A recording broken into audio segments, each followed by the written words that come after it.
Tujuan ke Arfar Laki Tona yang ada DPRA kan. Arfar Laki Usman. Iskandar Umar Arfar Laki. Yang terima kasih Bang Usman yang kali ni puak kamu Nah,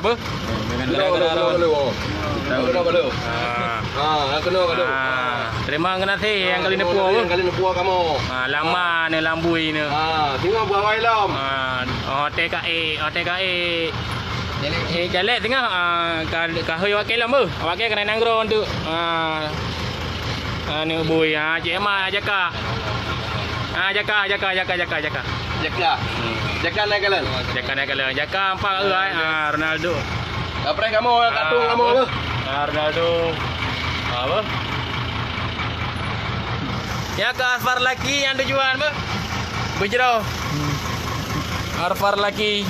Bawa kena baju kan. Bak ka pegah kat puau wakil mertuah gede. Terima kasih hai. Kayak bo gling-gling terima ai. Anu je ni haram jadah. Oh mak jaka menjali yo. Nah je. Nah lo mai ikut heboh gari tu. Naik pe lo yang kai pe wakil le.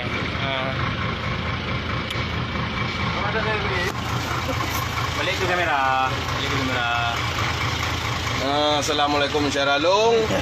Yang na di kampung Pati, nyojit balori sama nak tong kamu yang. Bekat so yang anggota Bang so Arfar Laki kali Usman bukan?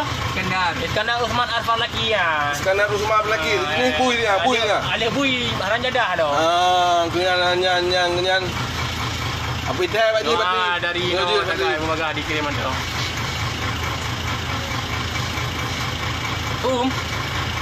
Kan gaji yang kata jual yang mengel kat atas.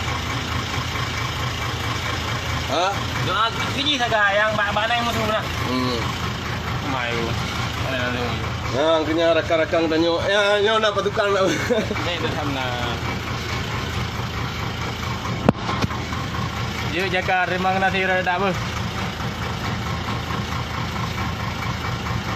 Angkanya tujuan iblok hari biasa nak pakai. Nyapu, meru mentang. Lagi nyo kentari tu. Ya Ronaldo. Sinyak. Okey.